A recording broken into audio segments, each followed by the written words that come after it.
welcome to Tripping with the Smiths. I want to come back on today and talk to you guys about the Anderson hitch. It's a type of hitch that we use to pull our fifth wheel, and Jeff is going to go over it because I know in one of our past videos it was hard to understand what he was saying about the Anderson hitch.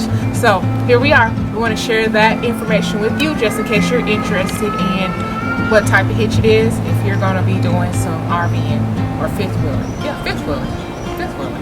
All right, guys, go. All right, so earlier today, I sold the hitch that came with this trailer, and it was a traditional fifth wheel hitch, and it took 2 people to move. And it really sucked. It's pretty heavy, hard to move, bulky, and just awkward. So if you have any desire to use the bed of your truck when you're not actually towing, traditional fifth wheel hitches are kind of difficult to deal with. It's going to require 2 people to move around, and because we're not going to be in the shop where I can set up a lift or anything like that, we'd rather not have that. So we went with a lighter hitch.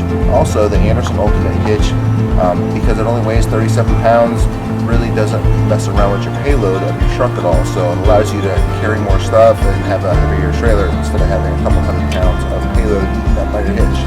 If you look at the hitch, you'll see that it's really light, easy to move around, easy to take in and out of your truck. So when you're installing the hitch, which is rated for 24,000 pounds, even though it's only 37 pounds, it's rated for 24,000 pounds of trailer. So it's pretty strong. When you install the hitch, I've got the factory fifth wheel mounted in my truck, so I'm going to go ahead and drop the ball in there, which is what next to it. If you don't have the factory fifth wheel mount, it's pretty easy to get this added. It's a standard gooseneck mount. So for these, flip up the switch, the latch here, the balls pop out, go in, and then you drop it into the receiver, put that down, and now it's secure. And that's what's going to hold the weight of the trailer. Then you take this hitch, set it down over it, try to make sure that you're even in your truck, in your bed, and it's not critical that you're perfectly even, but get it fairly straight in the bed of the truck. And that's where it's going to sit. Then you've got your safety pin here. You're going to slide in.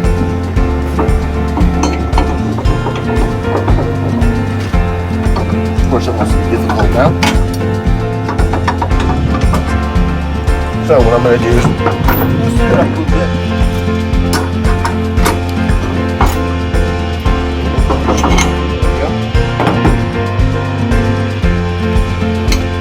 So now it won't fall off even without everything bolted in or tightened up. However, this will make a lot of noise if you lift it like this. So the next thing you got to do is torque it down.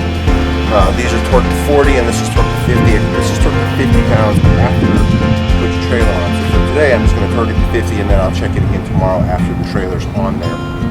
So instead of using the torque wrench, I'm going to go ahead and use a regular wrench right away to tighten it up first, so that I'm not sitting here with the big awkward socket.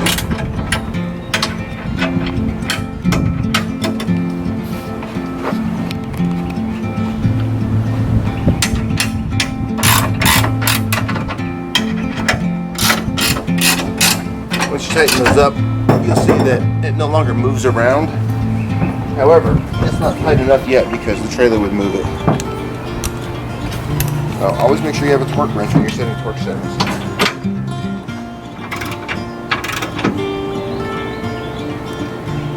And move it until it pops.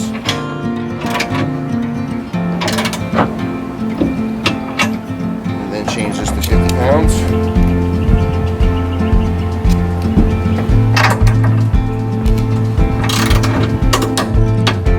Now at that point, your hitch is installed. The only thing you have to do is actually connect your trailer and then check the torque one more time.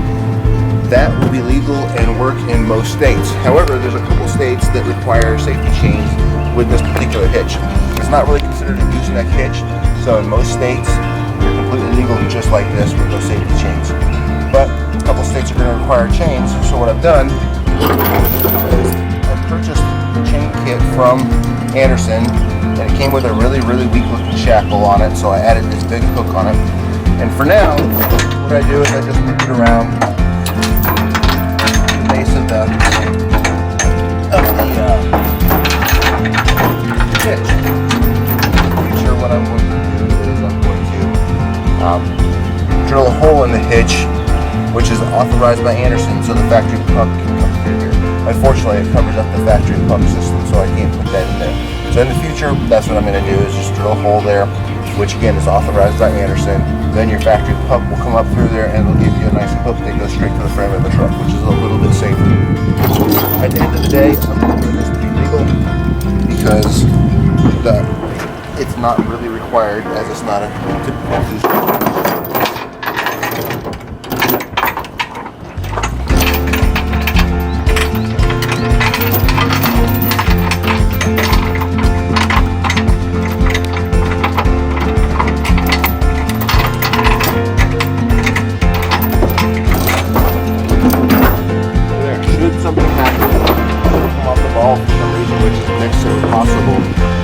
The chains will keep it in the bed of the truck and allow me to slow down.